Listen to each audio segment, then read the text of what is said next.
اعوذ باللہ من الشیطان الرجیم بسم اللہ الرحمن الرحیم۔ سورۃ آل عمران آیت 104 فرمایا وَلْتَكُن مِّنكُمْ أُمَّةٌ يَدْعُونَ إِلَى الْخَيْرِ، تم میں سے کچھ لوگ تو ایسے ضرور ہی رہنے چاہیے جو نیکی کی طرف بلائیں، وَيَأْمُرُونَ بِالْمَعْرُوفِ، اور وہ بھلائی کا حکم دیں، وَيَنْهَوْنَ عَنِ الْمُنْكَرِ، اور برائیوں سے روکتے رہیں، وَأُولَئِكَ هُمُ الْمُفْلِحُونَ، جو لوگ یہ کام کریں گے وہی فلاح پائیں گے۔ تو یہاں پر ذکر کیا گیا ہے کہ تم میں سے، وَلْتَكُن مِّنْكُمْ، مِنْكُمْ کون ہے؟ اے مسلمانوں تم سب۔ مسلمان ہونے کی حیثیت سے انفرادی طور پہ انڈیویجولی تو سب کا یہ اخلاقی دینی فریضہ ہے ہی کہ جس کیپیسٹی میں کر سکتے ہو تم لوگوں کو اچھے کاموں کا مشورہ دو اور برے کاموں سے روکو۔ وہ تو فردن فردن سبھی کو کرنا ہے ہم میں سے، لیکن پھر ایک جماعت کا ذکر کیا گیا، وَلْتَكُن أُمَّةٌ مِّنْكُمْ، تم میں ایک اسپیشلائز ٹرینڈ پارٹی ہونی چاہیے جو نیکی کی طرف دعوت دے اور برائی سے روکے۔ یعنی کیا کرے وہ کہ وہ باقاعدہ لوگوں کو کھول کھول کے وضاحت کے ساتھ یہ بتائے کہ نماز روزہ کرنا ہے، حج زکوٰۃ کے بارے میں بتائیں۔ یعنی کہ یہ تو وہ کام ہے نا کہ جو ایک اس امت کو بھی کرنے ہیں اور انڈیویجولی مجھ کو اور آپ کو بھی کرنے۔ ہم کہیں کہ اچھا ہم کہاں لوگوں کو نیکی کا بتائیں، ہم کس کو برائی سے روکیں، یہ تو کام میں اور آپ کرتے ہی رہتے ہیں۔ ہم اپنے بچوں کو قرآن پڑھاتے ہیں کہ نہیں پڑھاتے؟ چاہے ہم پریکٹسنگ ہو یا نان پریکٹسنگ ہو، کرتے ہی ہیں نا، فکر کرتے ہیں۔ آپ دیکھیں جو باہر کے ملکوں میں لوگ رہ رہے ہیں، جو مسلمان ملکوں میں نہیں رہ رہے، وہ تک کتنی فکر کرتے ہیں کہ اسکائپ کے تھرو کسی نہ کسی ذریعے سے وہ چاہتے ہیں کہ بچے ایٹ لیسٹ ناظرہ تو پڑھ لیں۔ اسی طرح کوئی نہیں کہتا کہ ہم کسی سے کہیں کہ اچھا جھوٹ بولو، تو آبویسلی ان چیزوں سے ہم انڈیویجولی تو روک ہی رہے ہیں۔ تو باقاعدہ ایک ٹرینڈ پارٹی بھی ہونی چاہیے جو پھر ایک پروفیشنل لیول پر، but not as a profession, professional level پر کام کرے but not as a profession, professionally کرے وتھ اے مشنری زیل، یہ کام کرے، اس کو مقصد بنا کے کام کرے۔ ہم مشنری زیل کہتے ہیں نا، اور یہ مشنری لفظ پھر آیا کہاں سے ہے؟ کرسچن مشنریز کی طرف سے آیا ہے۔ کتنی محنت سے انہوں نے اپنا دین دنیا میں پھیلایا ہے۔ کرسچینٹی نمبر 1 ریلیجن دنیا کا ہے، ایسے ہی نہیں بن گیا۔ ان کے مشنریز کی محنت آپ دیکھیں، کہاں کہاں گئے ہیں، کیا کیا محنتیں انہوں نے کی ہیں۔ آدم خور قبیلوں کی طرف تک گئے ہیں، یہ آدم خور قبیلوں کی طرف یہ گئے ہیں، اور کتنے مشنریز وغیرہ کو تو کھا لیا انہوں نے، یہ جو سارے آدم خور قبیلے تھے افریقہ میں، اور اللہ جانے دنیا میں کہاں کہاں یہ بس رہے ہیں۔ تو کوئی حصہ انہوں نے اپنی طرف سے چھوڑا نہیں ہے جہاں یہ دین کا پیغام، اپنے دین کا پیغام نہ پہنچائیں، جبکہ ان کا دین سراسر ہے کیا؟ ہوا، خواہشات۔ نہ تثلیث کا عقیدہ درست ہے، نہ عیسیٰ علیہ السلام اللہ کے بیٹے ہیں، تب اتنی مشقت اور محنت کر رہے ہیں۔ گجراتی زبان جانتے ہیں آپ؟ ایک ڈائلیکٹ ہے نا ہماری، گجراتی لینگویج ہوتی ہے، یعنی آپ کو نام تو سنا ہوگا نا آپ نے گجراتی کا۔ اس کی گرامر کس نے لکھی ہے؟ ایک انگریز نے لکھی ہے۔ گجراتی کی گرامر انگریز نے لکھی ہے۔ اس کو کیا شوق تھا؟ اس لیے کہ اس کو گجراتی لینگویج میں بائبل کو ٹرانسلیٹ کرنا تھا، تو پہلے گرامیٹیکل رولز بنائے اس نے، اس کے حساب سے اس نے بائبل کو ٹرانسلیٹ کیا پھر۔ تو اس طرح اس زیل کے ساتھ کام کرنے کی ضرورت ہے کہ وہ کینیبلز کی طرف بھی چلے گئے ان کو بتانے کے لیے، اپنی جان انہوں نے جو ہے وہ خطرے میں ڈالی ہے۔ تو ایک مسلمانوں میں بھی پہ یہ زیل ہونی چاہیے، اور تھی، کیوں نہیں تھی ہمارے اندر؟ بالکل تھی۔ پیسہ لگائیں، ذہانت لگائیں، محنت کریں، لوگوں کو نیکی کی دعوت دیں، فرائض کا بتائیں، عبادات کا بتائیں، رحمی رشتوں کو جوڑنا کتنا امپورٹنٹ ہے یہ بتائیں، تجارت میں انصاف ہو، ایمانداری ہو، ینہون عن المنکر، برائی سے روکیں کہ شراب کے کیا نقصانات ہیں، جوا، زنا، دھوکہ، فریب، کتنے نقصانات ہیں ان چیزوں کے بتائیں۔ اب اس دعوت کو پر اثر بھی تو بنانا ہے۔ اٹس ناٹ اے فارمیلٹی کہ بس پوری کری اور ختم چھٹی. اس کو افیکٹو ہونا چاہیے, اس دعوت کو لاجیکل ہونا چاہیے کہ لوگوں کو اپنا فائدہ نظر آئے اس کے اندر. اسلام آخر مجھے بتائیں ساری دنیا میں کیسے پھیلا؟ لبریٹنگ لگا تھا نا لوگوں کو. باقی ادیان اپریسو تھے, ان کو لگا کہ اسلام تو بڑا لبریٹنگ ہے, یہ تو ہمارے رائٹس ہم کو دیتا ہے. یہ ساری باتیں ان کو نظر آئی, ان کو اپنا فائدہ نظر آیا تھا اسلام کو فالو کرنے میں. تو کچھ لوگ ایسے ہوں کہ جو اپنا وقت لگائیں, وہ سائنٹیفک ریسرچ کریں, وہ سائیکالوجی کو اسٹڈی کریں. جب وہ ایک اپنا سمپل چھوٹا سا سپر مارکیٹ بناتے ہوئے سائیکولوجیکل سروے کر لیتے ہیں لوگوں کا کہ کس شیلف کے اوپر کیا چیز رکھی جائے گی تو بکے گی. کچھ لوگ انہوں نے سروے کیا, دیکھا کہ ان کا جو جس چیز کو وہ بیچنا چاہ رہے ہیں وہ آئٹم ان کا موو نہیں ہو رہا شیلف پہ سے. تو انہوں نے اس پہ سروے شروع کیا کہ کیا ریزن ہے. پتا چلا کہ سائیکولوجیکلی لوگوں کا معاملہ یہ ہے کہ جس جگہ انہوں نے وہ آئٹم رکھا ہے, لوگ اس وقت اس چیز کو خریدنا نہیں چاہتے. آپ نے کبھی دیکھا ہوگا چیک آؤٹ کاؤنٹرز پہ کیا رکھا ہوتا ہے؟ چوئنگمز, بریتھ فریشنرز, لائٹرز, چھوٹی چھوٹی چیزیں رکھی ہوتی ہیں نا جی. سم, جی ہاں, ٹیلی فون کی سمز وغیرہ. اگر یہ کسی اور شیلف پہ رکھ دیں, وہاں سے موو نہ کریں. پلس وہ آنکھوں کا لیول دیکھتے ہیں کہ کس کے آئی لیول پر کیا چیزیں ہونی چاہیے, اور آئی لیول سے اوپر, آئی لیول سے نیچے کیا چیزیں ہونی چاہیے. اس سے فرق پڑ جاتا ہے چیزوں کی مارکیٹنگ پر. تو ہم اسلام مارکیٹ کر رہے ہیں, اسلام کی مارکیٹنگ چاہیے ہم کو, اس کی ہمیں تشہیر چاہیے, اس کو پروپیگیٹ کرنا ہے, پروپیگیٹ لٹرلی اس کا اشتہار دینا ہے ہم کو. تو لاجیکل طریقے سے ایک پڑھے لکھے انداز میں بتائیں کہ تمہارا اپنا فائدہ ہے. مردوں کو بتائیں کہ تمہارے کتنے فائدے ہیں اسلام پہ عمل کرنے میں. عورتوں کو بتائیں کہ تمہارا کتنا فائدہ ہے اسلام پر عمل کرنے میں. کمیونیکیشن سکلز سیکھیں لوگ, پریزنٹیشن سکلز اپنی سیکھیں, اور اس خیر کو اپنی ذات میں پرسونیفائی کریں. ہم سوچ نہیں سکتے کہ اسٹیو جابز جو ہے وہ اپنی چیز کے علاوہ کسی اور کمپنی کا برانڈ استعمال کرے گا. سوچ سکتے ہیں آپ یہ چیز؟ نہیں سوچ سکتے. وہ تو اپنا ہی برانڈ یوز کرتا ہوگا نا جب تک زندہ تھا. تو ہم بھی جو چیز ایڈورٹائز کر رہے ہیں اس کو اپلائی کریں اپنی زندگی کے اندر, اڈاپٹ کریں اپنی زندگی کے اندر. پوری کوشش کریں ان خوبیوں کا مظہر بنیں, چلتا پھرتا اشتہار بنے اسلام کا. میں اور آپ, ہم بھی تو اشتہارات دیکھتے ہیں. ہم کیا دیکھتے ہیں کہ ٹوتھ پیسٹ کا ایڈ ہے تو دانت کیسے ہوتے ہیں؟ چمک رہے ہوتے ہیں نا.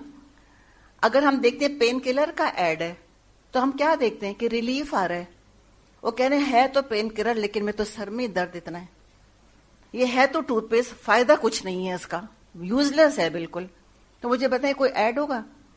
اب ہم جب اسلام پر عمل کرتے ہم کہتے ہیں بس میرے دل جانتا ہے کس کس مشکل سے کر رہی ہوں میں. تو مجھے بتائیں یہ کوئی معاملہ ہوگا, ایڈورٹیزمنٹ ہوگا یہ؟ بھئی ہم نہیں بتا سکتے, ہمیں تو 10 گھنٹے پڑھنا پڑتا ہے ترجمہ یاد کرنے کے لیے. دیکھا نہیں, یہ تو بیگز پڑ گئے میری آنکھوں کے نیچے. تو مجھے بتائیں کوئی آئے گا اس طرف؟ جب ہم خود بتا رہے ہیں کہ یہ کیا بلا ہے, کیا مصیبت ہے, یہ اشتہار ایسے دیا جاتا ہے, یہ پروپیگیشن ایسے کیا جاتا ہے, ایسے تو نہیں کیا جاتا. تو خود ہم خوشی کا اظہار کریں, اور محسوس کریں گے تو اظہار کریں گے نا. تب دیکھیں نا پھر بات وہ دل کی آ گئی کہ نہیں آ گئی؟ اتقوا اللہ حق تقاتہ, وہ بات آ گئی ہے. مختلف ایج گروپس ہوتے ہیں, ان کو تبلیغ کرنی ہوتی ہے. ان کے تعلیم کا معیار دیکھیں, ان کے معاش کا معیار دیکھیں کہ اپر کلاس ہیں, مڈل کلاس ہیں, لوور کلاس ہیں. یہ نعوذ باللہ کوئی تحقیر یا کوئی تعریف نہیں کی جا رہی. اپر کلاس کوئی چاند کا ٹکڑا نہیں ہے, اور لوور کلاس نعوذ باللہ یہ کوئی کیچڑ کی بات نہیں ہے. لیکن پڑھے لکھے لوگوں سے بات کرنے کا طریقہ مختلف ہوتا ہے, اور کم پڑھے لکھوں سے بات کرنے کا مختلف ہوتا ہے. تو اسپیشلائز ٹیمز ہونی چاہیے. کوئی اسکولز میں جائیں, کالجز میں جائیں, کچی بستیوں میں جائیں, ٹین ایجرز کو بتائیں, مونٹیسری کے بچوں کو بتائیں, بوڑھوں کو بتائیں, آرفنیجز میں جا کر بات کریں. ہر جگہ جا کے بات کرنے کی ضرورت ہے. دکانداروں کو جا کے بتائیں, ان کو سمجھائیں. تو مختلف ایج گروپس وغیرہ سب سے بات کرنے کے لیے پھر ٹیمز چاہیے ہوتی ہیں. خود کنونس ہوں اور پھر کنوے کر دیں. اور جس نے خود اسلام کی برکتوں کا تجربہ کیا ہے وہ یہ سب سے افیکٹولی یہ کام کر سکتا ہے. اللہ کرے کہ ہم اس کی برکتوں کا تجربہ کریں. وہ ان گھروں کو دیکھیں جہاں مرد حقیقت میں مومن مرد ہیں. حقیقت میں ان گھروں کو دیکھیں جہاں عورتیں حقیقت میں مومن عورتیں. پھر ان گھروں کے اندر سکون دیکھیں, ان گھروں کے اندر پیس دیکھیں. الحمدللہ. تو خود تجربہ کریں. اور جو سٹرگلز ہیں وہ تو ہیں ہی. دیکھیں کوئی چیز جو ہے نا وہ پلیٹ پر نہیں ملے گی ہم کو, ماحول بناتے بناتے بنتا ہے. کل بھی ہم نے, کل تو نہیں, ہم تھرسڈے کو بات کر رہے تھے, ہم نے کہا ہدایت کی قیمت ہوتی ہے, ایسی نہیں ہدایت مل جاتی. تو پھر یہ کرنا ہے, وہ کیا کرنا ہے, یدعون الی الخیر کی ہم بات کر رہے ہیں. خیر کی دعوت دیں, بلائیں خیر کی طرف. یہ دعوت دینے کا انداز ہے, انوائٹ کرنے کا انداز ہے. اسلام کو انوائٹنگ بنانا ہے. اس وقت مجھے بتائیں اسلام انوائٹنگ ہے لوگوں کے لیے؟ نہیں ہے نا. اس کو انوائٹنگ بنانا ہے, اس کو پیش کرنا ہے, اور اس پہ ہمیں کوئی اس کی فوٹو شاپنگ کرنے کی ضرورت نہیں ہے. اسلام اوریجنل شکل میں سب سے خوبصورت ہے. آپ نے بعض خواتین کو دیکھا ہوگا بغیر میک اپ کے سب سے زیادہ پیاری لگتی ہیں. بعض دفعہ انسان کو اپنی شکل سب سے اچھی کب لگتی ہے؟ صبح صبح اٹھ کے سویرے. اور جتنا میک اپ لگاؤ اتنی شکل خراب ہوتی جاتی ہے. اسلام کا معاملہ یہی ہے, جتنا میک اپ کرنے کی کوشش کریں گے اپنی طرف سے اتنا بگاڑیں گے اس کو ہم. اسلام خالص شکل میں سب سے زیادہ پرفیکٹ ہے, سب سے زیادہ خوبصورت ہے. کسی ٹچ اپ کی ضرورت نہیں ہے اس کو, کسی قسم کی, کسی میک اپ کی ضرورت نہیں. There's nothing lacking. کیا میک اپ کریں گے اس کے اندر؟ There's nothing to make up. It's perfect on its own. اکملت لکم دینکم, اللہ نے فرمایا تمہارے لیے تمہارا دین میں نے مکمل کر دیا ہے, کمال کو پہنچا دیا ہے, پرفیکشن کو پہنچا دیا ہے. تو اسی طرح اس کو بلائیں اور اس کو لوگوں کو انوائٹ کریں. انویٹیشن میں مجھے بتائیں, اگر کسی کو انوائٹ کرنا چاہتے ہیں ذرا شکل کا ایکسپریشن تو بنا کے بتائیں جی, کیسے بلاتے ہیں لوگوں کو؟ جی. اور ہم نے تبلیغ کے ساتھ کیسا مزاج پایا ہے عام طور پہ؟ جی ہاں, سخت. اور کسی کو جب انوائٹ کرتے ہیں تو کچھ کھلاتے پلاتے ہیں. ہمارے ہاں تو لگتا ہے کہ دین کے کام کے ساتھ کچھ کھلا کسی کو دینا تو لگتا ہے کہ جیسے پتہ نہیں رشوت دے دی ہے ان کو. ایک دفعہ ہم کو یاد ہے, ہم نے اپنا تکمیل کا پروگرام کیا تھا, بلا مبالغہ شاید ایک گلاب جامن اور شاید ایک سموسہ تھا, یا پتہ نہیں وہ بھی تھا کہ نہیں تھا. اس پہ خاتون نے فون کر کے اتنا ڈانٹا, کہا کہ یہ کیا طریقے شروع کیے, کیا اسراف ہو رہا ہے یہ. میں نے کہا ان سے کہ آپ کسی کے گھر جائیں اور ٹرالی کے اندر ایک گلاب جامن اور ٹرالی میں ایک سموسہ رکھا ہوگا, آپ کو اسراف لگے گا؟ نہیں لگے گا نا. تو ہمارے یہاں کانسیپٹ یہ بن گئے ہیں, ہم نے اتنی سختی کر لی ہے. ہم کہتے ہیں ڈانٹ ڈانٹ کے بلاؤ لوگوں کو, کفر کے فتوے لگا لگا کے ڈراؤ لوگوں کو. یہ طریقہ نبی اکرم صلی اللہ علیہ وسلم کا نہیں تھا, اور یہ دعوت کا نہیں ہوتا. کس کا ہوتا ہے وہ دیکھیں گے. اچھا, تو پہلا مرحلہ کیا ہے؟ دعوت کا. یہ علماء کا کام ہے, ٹھیک ہے, یہ معاشرے والوں کا کام ہے, یہ انڈیویجولز کا بھی کام ہے. انڈیویجولز دیکھیں معاشرہ کیا کرے گا, معاشرہ ایک اسپرٹ پیدا کرے گا اور وہ لوگوں کو پش کرے گا ٹورڈز دا اسکالرز. کسی اسکالر کے پاس جاؤ, ان کے پاس بیٹھو, ان کی صحبت اختیار کرو. اللہ تعالی ہمارے اسکالرز کو اپنی پناہ میں رکھے, اور علماء خیر اللہ تعالی ہمارے اندر پھیلا دے. خیر کا کام کرنے والے عالم, عالم با عمل عالم. یہاں تک کا کام ہو گیا. کس کس کا کام ہو گیا؟ اس میں کیا دو پارٹیز تھیں؟ ایک تو کون تھے؟ پیپل, انڈیویجولز, اور پھر وہ جو ایک اسپیشلائز پارٹی تھی وہ کون ہے؟ اسکالرز.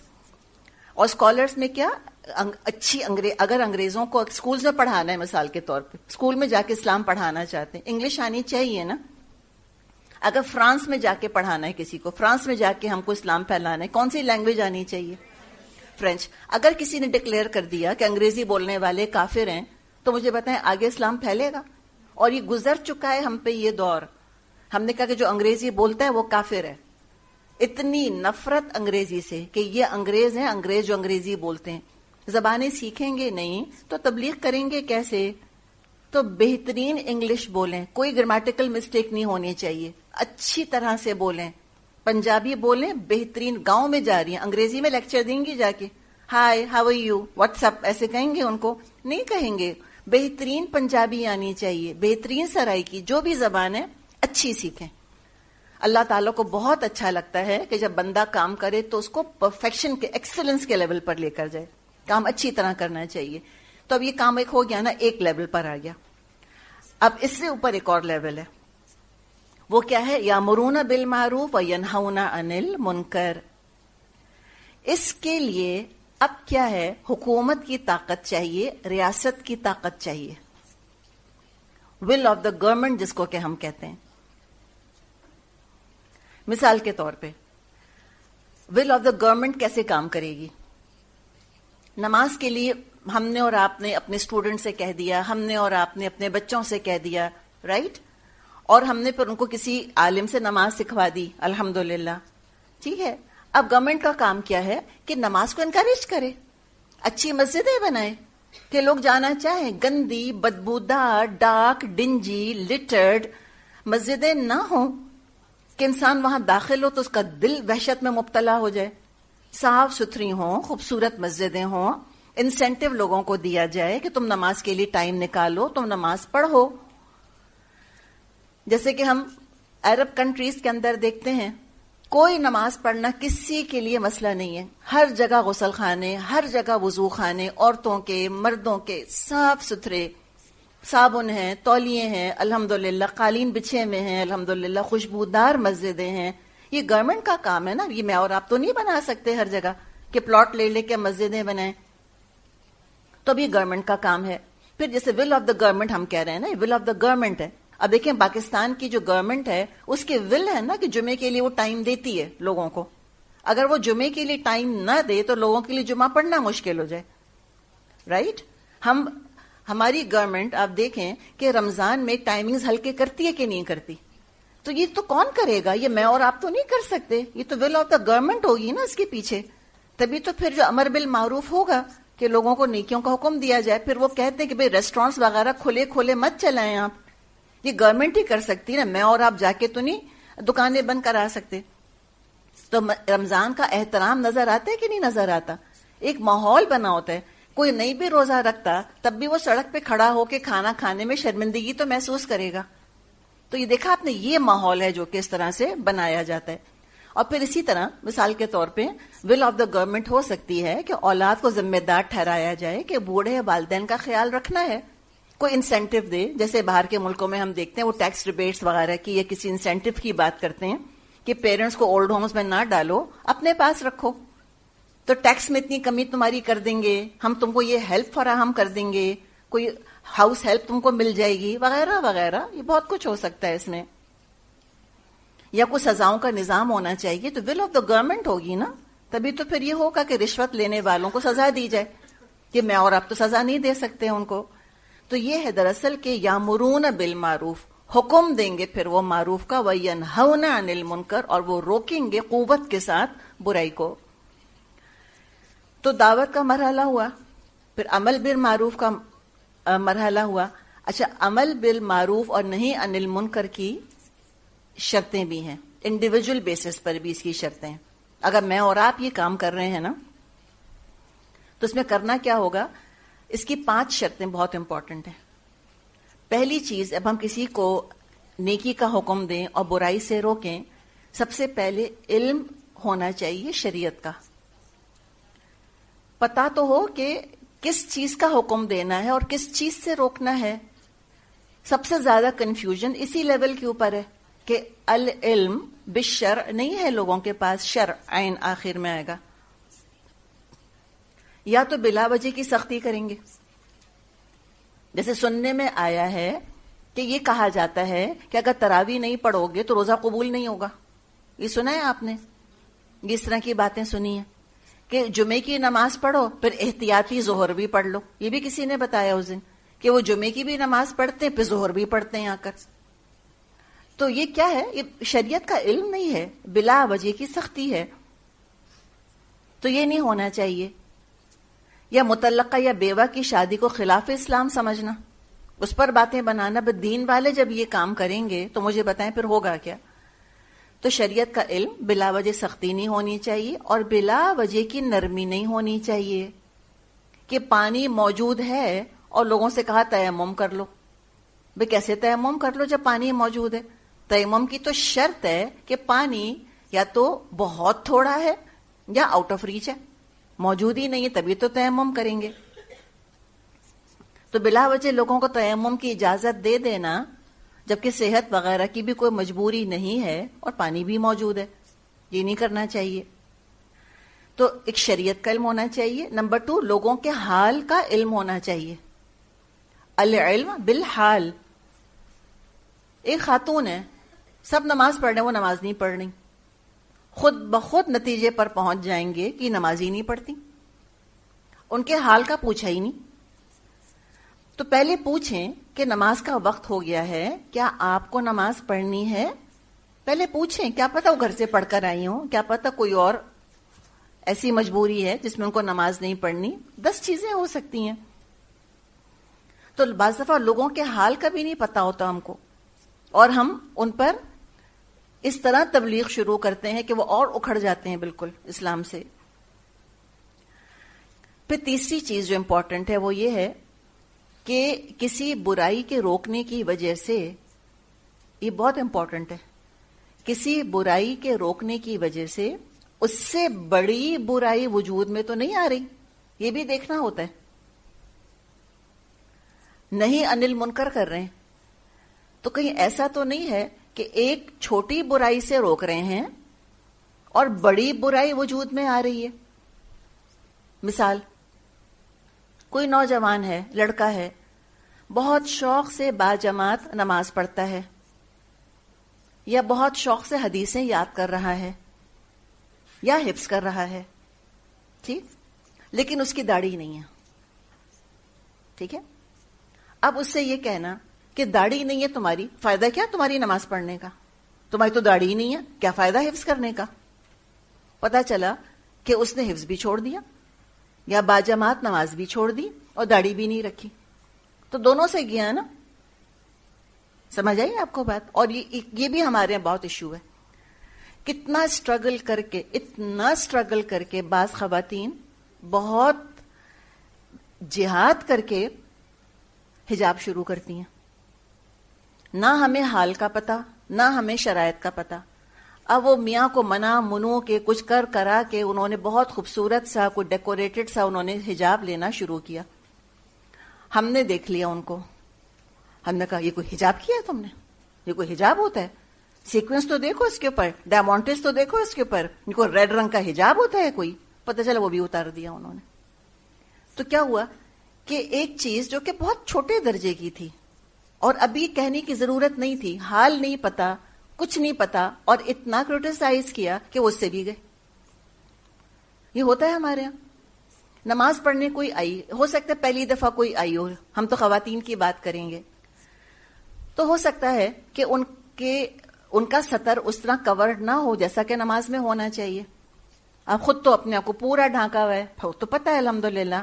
اب ان کے انتظار میں بیٹھ گئے کہ ابھی سلام تو پھیرے ذرا، ٹخنے دیکھیں تم نے اپنے، بال دیکھیں تم نے اپنے، پتہ ہے کل سے وہ نماز ہی پڑھنے نہیں آ رہی. اور یہ ہوتا ہے، لوگ کہتے ہیں ہم پہ اتنی تنقید ہوتی ہے کہ پھر ہم وہ کام کرنا ہی نہیں چاہتے. تو ذرا صبر، ذرا صبر. کوئی یہ نہیں کہہ رہے کہ ان کو ان کے حال پہ چھوڑ دیں کہ ان کے بال بھی ایکسپوز ہیں اور ان کے اینکلز بھی ایکسپوز ہیں اور ان کے چلو ٹھیک ہے جو کرتی ہیں ایٹ لیسٹ پڑھ تو رہی ہیں. نہیں، تبلیغ کرنی ہے، ینہون عن المنکر کرنا ہے، لیکن حکمت کے ساتھ. یہ بہت امپورٹنٹ ہے. امام احمد میں حدیث ہے. اب جو اگلی بات ہم ڈسکس کر رہے ہیں کہ امر بالمعروف نہیں عن المنکر میں حکمت ہونی چاہیے، وزڈم کے ساتھ کام کرنا ہے. اب وہ حدیث کیا ہے؟ ایک شخص آیا اور حیران ہوں گے ہم سن کر واقعی کہ اس نے کس چیز کی اجازت مانگی اور کس سے مانگی.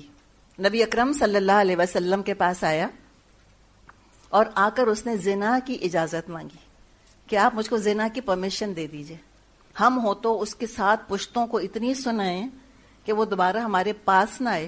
امیجن کریں مسجد کے امام سے جا کر ایک شخص کہہ رہا ہے کہ پلیز مجھ کو زنا کی پرمیشن دے دیں، پلیز پلیز. دیکھیں میں بہت ینگ ہوں ابھی، امیجن کریں کیا حال ہوگا. بلاسفیمی میں بند نہ کرا دینا تو شکر ادا کرنا چاہیے اس کو. آپ صلی اللہ علیہ وسلم نے سن لی اس کی بات.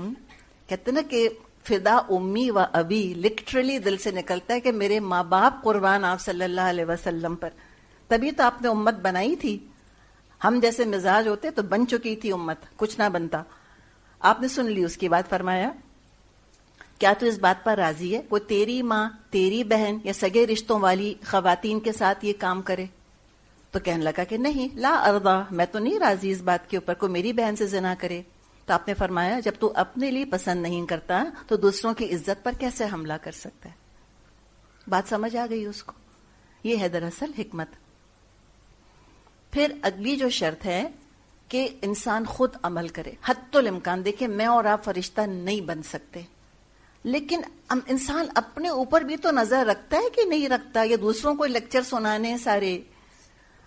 اپنے گریبان میں بھی تو جھانکتا ہے نا کہ آج یہ بتائے لوگوں کو، اور آج ہی جا کر غصہ کیا ہے کسی کے اوپر. تو شرم تو آتی ہے نا اپنے اوپر انسان کو. اگلی دفعہ کیئرفل تو ہوتا ہے نا کم از کم. وقت کے ساتھ ساتھ بہتری تو آتی ہے انسان کے اندر. تو خود عمل کرنا ہے ضرور. اس میں ایک واقعہ آتا ہے، ابن جوزی بڑے مشہور یہ اسکالر تھے، یہ درس وغیرہ دیا کرتے تھے. بہت لوگ آ کے ان کا درس سنتے تھے. ایک غلام آیا ان کے پاس. اس غلام نے کہا ان سے کہ آپ لوگوں کو درس دیں کہ وہ غلام آزاد کیا کریں. کیوں؟ اس لیے کہ میرا مالک آتا ہے، آپ کا درس سنتا ہے، آپ غلام آزاد کرنے کا کہیں گے مجھ کو آزاد کر دے گا. کئی جمعے گزر گئے، وہ غلام ویٹ کرتا رہا. نہیں انہوں نے درس دیا غلام کو آزاد کرنے پر. کافی عرصے کے بعد ایک درس دیا انہوں نے. تو جیسے انہوں نے درس دیا، اس غلام کے مالک نے اس کو آزاد کر دیا. تو اس نے جا کر کہا ان سے، ابن جوزی سے، کہ یہ تو آپ درس پہلے بھی دے سکتے تھے. تو کہنے لگے کہ میں پیسے جمع کر رہا تھا تاکہ غلام خریدوں اور پھر اس کو آزاد کروں. جو کام میں نے نہیں کیا اس کے بارے میں لوگوں کو کیا بتاؤں. حتی الامکان، دیکھیں پھر کیا چیز ہے، ایز فار ایز پاسبل خود عمل کرنے کی کوشش کریں اور اللہ سے دعا مانگتے رہیں، اور بہتری آتی ہے. 110% بہتری آتی ہے. قرآن سن کے پڑھ کے ڈیفینیٹلی بہتری آتی ہے. اور پھر جو last but not the least ہے، امر بالمعروف نہیں عن المنکر، صبر. بہت ٹھہراؤ چاہیے انسان کو. لوگ ریئیکٹ کرتے ہیں، خاموشی خوش اسلوبی کے ساتھ سہ جائیں، اللہ سے اجر کی امید رکھیں. آپ صلی اللہ علیہ وسلم نے فرمایا ہے تم میں سے جو شخص برائی دیکھے اس کو اپنے ہاتھ سے بدلے. یہ کس کا لیول ہے؟ گورنمنٹ کا. ہاتھ سے بدلے. اور جہاں جہاں ہمیں غلبہ حاصل ہے اپنے اپنے گھروں کے اندر جہاں جہاں کر سکتے ہیں، پورے گھر سے اگر ایک چیز دور نہیں کر سکتے اپنے کمرے تک ہی کم از کم کر لیں. تو جو برائی کو دیکھے اپنے ہاتھ سے بدلے. پھر اگر طاقت نہ رکھے اپنی زبان سے. یہ زبان کا لیول کس کا ہے؟ علماء کا. یاد رکھیں کہ we can not take law into our own hands. یہ نہیں کر سکتے ہم قانون اپنے ہاتھ میں نہیں لے سکتے. کوئی شراب کی دکان بھی اگر ہے محلے کے اندر، میں اور آپ مل کر چل کے جلائیں اس کو؟ نہیں کر سکتے. ہم زبان سے کہیں گے، پٹیشن دائر کریں گے، ہم بات کریں گے، ہم گورنمنٹ تک بات پہنچائیں گے، ہم لکھیں گے، ہم بولیں گے، ہم کہیں گے کہ بھئی یہ کام غلط ہو رہا ہے، آپ اس کو روکیں. تو ہاتھ کی طاقت کون استعمال کرے گا؟ گورنمنٹ استعمال کرے گی، صاحب اختیار استعمال کرے گا. تو جو برائی دیکھے ہاتھ سے روکے. اگر طاقت نہ رکھے اپنی زبان سے روکے. اگر اس کی طاقت نہ رکھے تو اپنے دل میں کم از کم برا سمجھے. دل میں برا تو سمجھے. اور آپ نے فرمایا یہ سب سے کمزور درجہ ہے ایمان کا. ذالک اضعف الایمان. کم سے کم دل میں برا سمجھنا، ورنہ زبان سے تو بولو، کم از کم کہو تو. اور یہ آسان نہیں ہے. آپ بولیں گے لوگ ریئیکٹ کریں گے. اس ریئیکشن کو خوش اسلوبی سے سہنا. بات یہ ہے تھوڑا سا ڈیفلیکٹ کرنا اس کو، اور ایسے بن جانا جیسے کہ کسی نے کچھ کہا ہی نہیں آپ کو. رشتہ دار بہت بگڑ جاتے ہیں ایٹ ٹائمز. ان کو بگڑنے دیں، ہمیں نہیں بگڑنا. ہمیں تو ملا کر ہی رکھنا ہے انشاءاللہ. اس لیے کہ برائی دیکھیں جو پھیلتی ہے وہ دو طرح سے پھیلتی ہے. ایک برائی کرنے والا, دوسرا برائی دیکھ کر چپ رہنے والا. پیٹھ پیچھے تو ہم 100 تقریریں کرتے ہیں کہ ان کے یہاں دیکھا تھا مہندی میں کیا ہو رہا تھا, لڑکیاں اور لڑکے ناچ رہے تھے, فلاں کی بیٹی کا ڈریس تم نے دیکھا تھا. ہم اس سے مجھے بتائیں فائدہ کیا ہے بیٹھ کے یہ ساری باتیں کرنے کا؟ کرنے کا کام کیا تھا کہ جب کسی کے ہاں شادی ہونے والی ہو اس سے پہلے حکمت کیا ہوگی مجھے بتائیں. تحفہ لے کر جائیں, خوشیاں ان کو مبارک ہوں, دعا دیں, پھر بتائیں کہ دیکھیں یہ کام ہمیں شادیوں میں نہیں کرنے چاہیے, آپ یہ کام مت کیجیے گا ورنہ میں نہیں آؤں گی. یہ ایسے نہیں کہنا, یہ حکمت نہیں ہے. ان کو سمجھائیں, بتائیں کہ یہ کام اسلام کے خلاف ہے, یہ اچھا نہیں لگتا. ان کو سمجھا دیں اور مان لیا الحمدللہ, ریئیکٹ کیا الحمدللہ, اور اس کے بعد آپ نے اپنا کام کر لیا. آپ پیٹھ پیچھے برائیاں نہیں کرنی, ڈسکشن نہیں کرنے کہ فلاں کی شادی میں یہ ہوا تھا اور اس کی بیٹی ناچ رہی تھی اور فلاں کا بیٹا گا رہا تھا. اور پتہ ہے ڈانس فلور بنا تھا وہاں پر. یہ میرے اور آپ کے بات کرنے سے کیا ہوگا مجھے بتائیں؟ اور غیبت کر رہے ہیں اور کہتے ہیں. اور پھر یہ ہے کہ دین والے بہت غیبت کرتے ہیں, ہر ایک کو برا بھلا کہتے رہتے ہیں. They have that sense of superiority about themselves. اس سے تو کوئی بھی امپریس نہیں ہوگا ایسے کردار سے. تو بہرحال برائی کو دیکھ کے خاموش نہ رہیں, جو کر رہا ہے اس تک بات کو پہنچائیں. کس طرح؟ اوپر کی شرطیں جو آپ کو بتا دیں ان کو سامنے رکھ کر. اور جو یہ کام کریں گے فرمایا وَأُولَئِكَ هُمُ الْمُفْلِحُونَ, یہی تو فلاح پانے والے ہیں. اور ہم سے پھر کہا کہ دیکھو وَلَا تَكُونُوا كَالَّذِينَ تَفَرَّقُوا, کہیں ان کی طرح مت ہو جانا جو فرقوں میں بٹ گئے. گروہ گروہ مت بن جانا اور خوب آپس میں کرسچنز کے فرقے بنے اور خوب آپس میں وہ لڑے. کتابوں کی کتابیں لکھی ہیں انہوں نے, بلڈ آف دا کراس, کہ ایک رسول کے ماننے والے جب پھٹتے ہیں تو وہ کیسے آپس کے دشمن بنتے ہیں. تو مت ان کی طرح بننا جنہوں نے تفرقہ ڈالا. واختلفوا, اور پھر اختلاف کیا. من بعد ما جاءهم البینات, اس کے بعد کہ کھلی کھلی واضح نشانیاں ان کے پاس آ چکی تھیں. وَأُولَئِكَ لَهُمْ عَذَابٌ عَظِيمٌ, جو یہ طریقہ اختیار کریں گے ان کے لیے تو بہت سخت سزا ہے. تو چھوٹی چھوٹی رائے کے اختلاف پر کیچڑ نہ اچھالنا شروع کر دیں ایک دوسرے پر. اسکالرز کو سنیں, ہر اسکالر کی ہر بات غلط نہیں ہو سکتی, ہر اسکالر کی ہر بات صحیح نہیں ہو سکتی. بعض غلطیاں کر رہے ہوتے ہیں, غلطیوں کو چھوڑ دیں, باقی تو اچھی باتیں ہیں نا, وہ سن لیں ان کی. تو آپس میں قوت برداشت ہونی چاہیے, ٹالرنس ہونی چاہیے, مختلف پوائنٹس آف ویو کو برداشت کریں. اور مسلمانوں میں بڑے بڑے ڈفرینٹ پوائنٹس آف ویو رہے ہیں. جب تک ہم امت تھے ایک دوسرے کو برداشت کر لیا تھا, ٹالریٹ کر لیا تھا, ہر وقت کفر کا فتویٰ لگانے کو تیار نہ رہیں. اتحاد پہ زد نہیں پڑنی چاہیے, وحدانیت کروشل ہے, بہت امپورٹنٹ ہے. ہوتا کیا ہے دیکھیں, جب علماء آپس میں لڑنا شروع کرتے ہیں نا تو پھر عوام دین ہی چھوڑ بیٹھتے ہیں. وہ کہتے ہیں کس کی بات مانیں, وہ کہتا ہے اس کی بات نہ سنو, وہ کہتا ہے اس کی نہ سنو, وہ کہتا ہے وہاں نہ جانا, وہ کہتا ہے وہاں نہ جانا. اب آپ یہاں پر آتی ہیں اور یہاں پر آپ آئی نہیں کہ آپ سے کہا الہدیٰ مت جائیے گا, جماعت اسلامی کی بات نہیں سنیے گا, تنظیم والوں کو تو گھر میں قدم نہیں رکھنے دیجیے گا. مجھے بتائیں آپ کو کیا امپریشن پڑے گا؟ آپ کہیں گے عجیب دین والے, دین والے ہو کے دین والوں سے روکتے. تو آپس میں جب سر پھٹول کریں گے علماء, اور یہ علماء کون سے ہیں؟ یہ تو حقیقی علماء کبھی نہیں ہو سکتے جو ایسی باتیں کریں. یہ وہ عالم ہیں کہ جنہوں نے دین کو پروفیشن بنایا ہوا ہے, جن کی چولہا چکی چلتی ہے دین کے پیسے سے, وہ یہ کام کرتے ہیں. اور دوسری بات یاد رکھیں کہ دین کی خدمت کے لیے پیسہ لینا کوئی بری بات نہیں ہے, تنخواہ لینا کوئی بری بات نہیں ہے, لیکن اس پیسے کی وجہ سے پھر گڑبڑیں شروع کر دینا یہ ہے پرابلمٹک.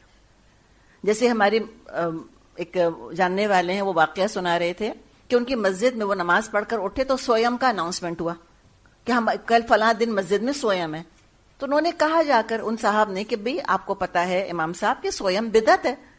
تو انہوں نے کہا, اور اتنی تکلیف دہ بات کی بیچاروں نے, سچی بات کہی, انہوں نے کہا کہ ہمیں خود بھی پتا ہے کہ بدعت ہے، لیکن ہم کیا کریں، انہی کے پیسے سے تو مسجد چل رہی ہے، انہی کے پیسے سے تو ہمارے گھر چل رہے ہیں، ہم کیسے منع کریں؟ مانا انہوں نے. تو پھر اس میں کیا ہوتا ہے کہ پھر اب جب لوگ ہمیں مثال دیں گے نا، اگر کوئی منع کرتا ہے کہ سویم کرنا بدعت ہے، وہ کہیں گے وہ تو مسجد میں اناؤنس ہوا تھا. تو پھر اس میں کیا ہوتا ہے کہ پھر آپس میں جب اس طرح کلیش آف اوپینین ہوتا ہے، فرقے فرقے بنتے ہیں، تو عوام کہتے ہیں بھی کہاں جائیں ہم، کون صحیح کہہ رہے. تو اس سے اللہ تعالیٰ نے منع کیا ہے کہ دیکھو آپس میں اختلاف نہیں کرنا. اس کے بعد کے روشن نشانیاں آ گئی ہیں. مورل کریج، سب سے بڑی چیز مورل کریج ہے جو انسان کو چاہیے ہوتا ہے صحیح بات کہنے کے لیے. اور تقویٰ چاہیے ہوتا ہے کہ ڈرو اللہ سے. کھلانے والا اللہ ہے، ہر دینے والے کے ہاتھ کے پیچھے اللہ کا ہاتھ ہے دینے والا. اور قیامت کو یاد رکھو، یوم تبیض وجوہ وتسود وجوہ، جبکہ کچھ لوگ اس دن سرخ رو ہوں گے اور کچھ کا منہ کالا ہوگا. کچھ کے چہرے چمکتے ہوں گے، کچھ کے چہرے کالے ہوں گے. فَأَمَّا الَّذِينَ اسْوَدَّتْ وُجُوهُهُمْ، تو جن کا منہ کالا ہوگا ان سے کہا جائے گا اکفرتم بعد ایمانکم، کیا نعمت ایمان پانے کے بعد تم نے کافرانہ رویہ اختیار کیا تھا. فَذُوقُوا الْعَذَابَ، تو چکھو عذاب، بِمَا كُنتُمْ تَكْفُرُونَ، اس کفران نعمت کی وجہ سے جو تم کرتے رہے. اب یہ جو یہاں پر یہ آیت ہے، یہاں پر دیکھا جائے تو جو روشن چہرے اور سیاہ چہروں کا ذکر کیا جا رہا ہے، بیسکلی اس میں جو سیاہ چہرے والے ہیں اس میں کافر اور مرتد اور منافق اور بدعت کرنے والے سب آ گئے. اب آپ کہیں کافر کیسے آیا؟ اکفرتم بعد ایمانکم کا تو مرتکب نہیں ہے، وہ تو ایمان لایا ہی نہیں. کیسے نہیں لایا؟ ہر بچہ فطرت پر پیدا ہوتا ہے، پھر اللہ کے ساتھ شریک بنا بیٹھتے ہیں یا اللہ کو بھول جاتے ہیں. تو کافر نے بھی ایمان چھوڑا ایک طرح سے، اپنی اس نے ضمیر کی گواہی چھوڑی ہے، تب کہیں جا کے شرک میں مبتلا ہوا ہے. اور منافق تو ہے ہی اکفرتم بعد ایمانکم کا مظہر، کلمہ پڑھ کر پھر وہ نفاق کا معاملہ کرتا ہے، اسلام سے نفرت کرتا ہے. مرتد اپاسٹیٹ کلمہ پڑھ کر اسلام سے باہر نکل جاتا ہے. تو یہ ہیں جن سے کہا جائے گا کہ تم اب چکھو عذاب. اس کے علاوہ کون ہوں گے؟ وَأَمَّا الَّذِينَ ابْيَضَّتْ وُجُوهُهُمْ فَفِي رَحْمَةِ اللَّهِ هُمْ فِيهَا خَالِدُونَ، رہے وہ لوگ جن کے چہرے روشن ہوں گے، ان کو اللہ کے دامن رحمت میں جگہ ملے گی اور وہ ہمیشہ اسی حالت میں رہیں گے. دعا کریں اللہ تعالیٰ مجھ کو اور آپ کو اس کیٹیگری میں رکھے.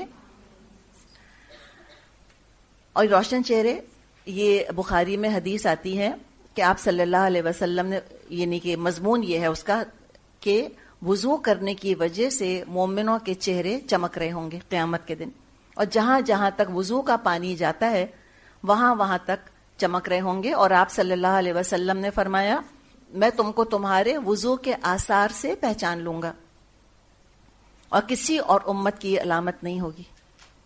کتنا شوق ہوتا ہے نا گلٹر لگانے کا کہ ہم بھی چمکیں. تو سب سے بڑا گلٹر ہے، اس کا طریقہ بتا دیا کہ وضو کریں. تو وہ کہاں ہوں گے؟ جن کے چہرے چمکتے ہوں گے. اور دیکھیں چمک کیا ہے، جب انسان خوش ہوتا ہے نا، یہاں پہ کوئی کلر کی بات نہیں ہے، کوئی کلر پریجوڈس کی بات. اب تو ریسزم بھی آ گیا ہے نا ہر چیز کے اندر، بات کرنا مشکل ہے اب تو. ہر چیز کے اندر کوئی نہ کوئی پولیٹیکل سلوگن موجود ہے. تو یہاں بلیکس اور وائٹس کی بات نہیں کی جا رہی کہ سارے کالے جو ہیں وہ جہنم میں ہوں گے، سارے گورے جو ہیں وہ جنت میں ہوں گے. یہ نہیں کہا.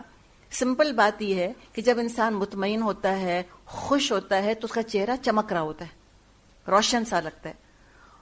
اور انسان جب اداس ہوتا ہے، غمگین ہوتا ہے، پچھتا رہا ہوتا ہے، پریشان ہوتا ہے، ڈر رہا ہوتا ہے، تو چہرہ ست جاتا ہے نا، سیاہی سی آ جاتی ہے چہرے کے اوپر، چہرہ اتر جاتا ہے.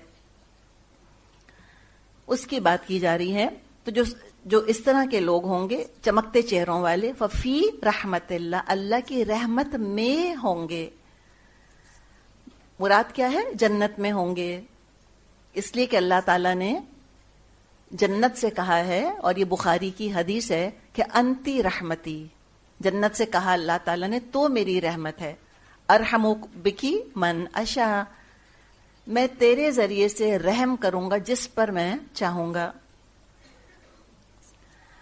تلک آیات اللہ نتلوها علیک بالحق وما اللہ یرید ظلما للعالمین. یہ اللہ کے ارشادات ہیں جب تم کو ٹھیک ٹھیک سنا رہے ہیں، کیونکہ اللہ دنیا والوں پر ظلم کرنے کا کوئی ارادہ نہیں رکھتا. اللہ ظالمانہ طریقے سے کسی کو بلا وجہ جہنم میں نہیں جھونک دے گا جب تک کہ حجت پوری نہ ہو جائے، جب تک کہ ایویڈنس اسٹیبلش نہ ہو جائے. وَلِلَّهِ مَا فِي السَّمَاوَاتِ وَمَا فِي الْأَرْضِ وَإِلَى اللَّهِ تُرْجَعُ الْأُمُورِ. زمین اور آسمان کی ساری چیزوں کا مالک اللہ ہے اور سارے معاملات اللہ ہی کے حضور پیش ہوتے ہیں. یہ جو آیت ہے وَلِلَّهِ مَا فِي السَّمَاوَاتِ وَمَا فِي الْأَرْضِ، یہ ایسی آیات عام طور پہ کسی اہم بحث کے اختتام پر آتی ہیں. کوئی اہم مضمون کنکلوڈ ہو رہا ہوتا ہے تو پھر یہ ایسی آیات آ جاتی ہیں.